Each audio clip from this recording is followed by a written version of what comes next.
So with all of the talks about Xbox's PC handheld, I decided to go back to their original vision for what a handheld could be, which is the Logitech G Cloud. You see, Xbox originally wanted to go all in on cloud gaming, and they basically made that service available to just about anything that has access to the internet. Not long after they introduced Xbox Cloud Gaming, they partnered with Logitech to create the Logitech G Cloud. Now, this isn't the only partner that Xbox has ever worked with in the past, nor the only one that they ever will work with in the future, and this G Cloud doesn't only do Xbox games, but that is the one main service that we're going to focus on, at least in today's video. If you want my thoughts on how this does with any other services like PlayStation Remote Play or Steam Link, definitely check this video linked right up here in this card. I'll also have it linked down below in the description as well. So we're going to take an extended look at how this does with gameplay and just the overall UI of the cloud gaming service. I'm going to go over what this still does great and the things that it could improve, especially with cloud gaming improving as time goes on. It's certainly not the same level of cloud gaming experience that you would have received 5 years ago. It has far vastly improved, which is great, but there's still a lot that could be done to make it an even better service. And if you are new here, my name is Arnell, the comic book gamer. I review gaming, tech, and accessories. So if you are curious about more things with the Xbox handhelds or just Xbox cloud gaming, definitely subscribe because you're in the right place. So one of the biggest things that I really appreciate is the physical form factor of the G Cloud. So I really like the ergonomics of it. I've talked about it before, how lightweight that it is, but it is really comfortable to hold in the hand and to just play for a long period of time without your arms getting fatigued or tired. Since this is essentially an Android tablet with controllers on either side of the screen, it's extremely lightweight and very quiet. This also means that it has a very long battery life for multiple gaming sessions. So you can easily get about 8 to 12 hours,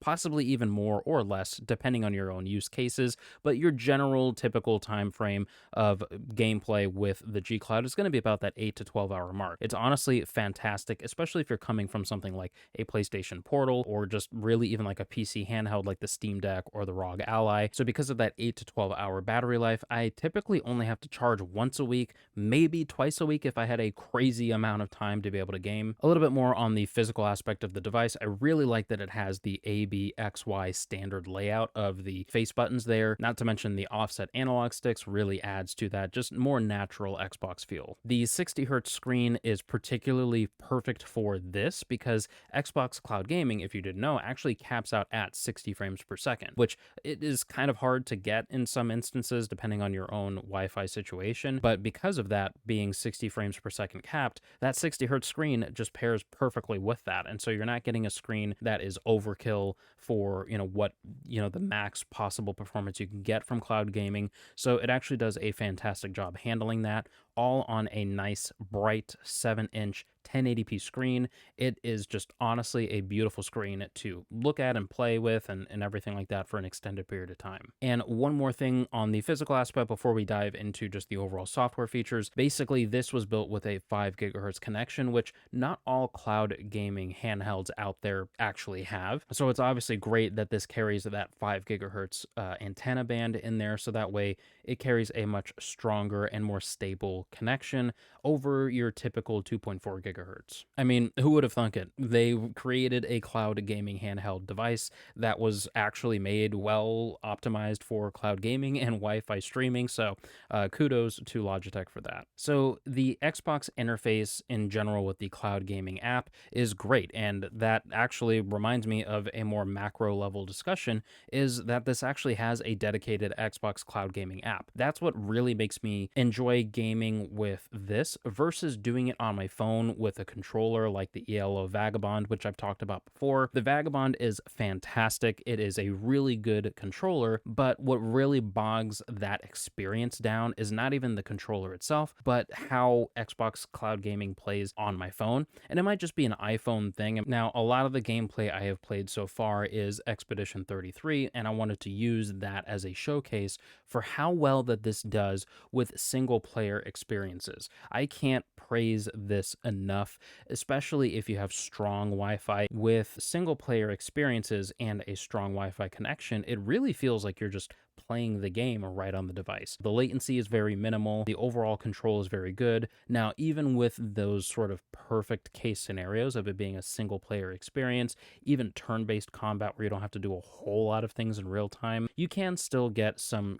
stuttering, some frame drops intermittently, things like that, because cloud gaming over Wi-Fi just isn't quite there to be able to give you that really strong, solid, consistent experience that really can fool you into thinking that you are playing on the device. And so because of the, latency and the data that's being transferred over internet onto your tablet instead of just the tablet playing the game itself, that little bit of extra latency is noticeable in single player games, but it's way more forgiving in a lot of those cases. Now, in things with Expedition 33, even though this is a single player turn-based game, there are still quick time events that you do need to, whether it's dodging or parrying or just timing an attack to get a perfect, score amplifier with your attacks. The real-time quick time events do translate very well with the cloud gaming service. And so the overall experience of how the G Cloud handles the stream data and everything coming over Wi-Fi, especially with that 5 gigahertz connection, really makes all the difference to deliver a very smooth and relatively seamless experience of gaming. Now, where this doesn't really shine, in my opinion, is in multiplayer experiences. Now, that is not a major surprise. Now, depending on what your level of the game is truly playable or not, for me, Call of Duty is playable. Now, I use the term playable not interchangeably with the word perfect. If it were a perfect experience, I would tell you it's a perfect experience. But for me, Call of Duty is playable in the sense that I can hop on for a match or two and, get some kills, die way more than I normally would. However, I do definitely notice the latency. I do definitely notice, especially with like the sensitivity of things. I've tried turning the sensitivity way down, way lower than what I would normally play. And even with lower sensitivity, the screen just jumps. Like I can be, looking left to right and it'll just really move way more than what I would want it to do. Again, it's playable, but this is the biggest area where cloud gaming still needs to improve. And I'm not expecting cloud gaming to be perfect by any means anytime soon, but this is one of the areas where, really the main area where you'll really want to see some improvement over the years to come.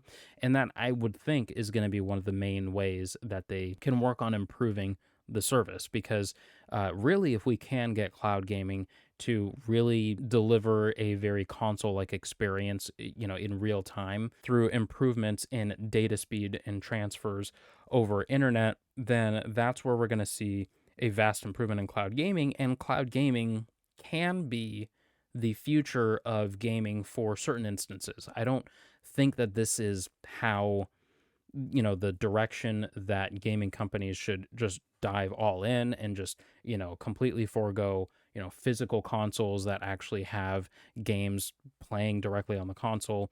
I certainly don't think that they should get rid of physical media with, the consoles and everything like that. But at the same time, I do recognize the great benefits that we can get through cloud gaming. And this really makes it accessible for people that just can't afford an actual console, especially with the Xbox's consoles raising their prices recently. The fact that it's so expensive to be able to play an Xbox game natively on an Xbox. And this isn't, like Xbox isn't the only one that's done this. I mean, Nintendo obviously, has a more expensive Switch too. Their games are a lot more expensive. So just the overall gaming industry is a lot more expensive to get into, for actual, gaming on the device, natively installed gaming. And because it's so much more expensive, cloud gaming is a fantastic alternative for people that just literally just can't afford to get an Xbox, all of the games, everything like that. Or even if you're just getting an Xbox with Game Pass and installing games on there, that is now more expensive to do today than it was even 2 or 3 months ago. That's where I really think that improving the cloud gaming service and software is really going to make it a fantastic option for the people that just want affordable games, that just want to get into it, especially people that are just playing single player games that don't really rely on a whole lot of real time interactions, that are, really shaving off the milliseconds of input delay.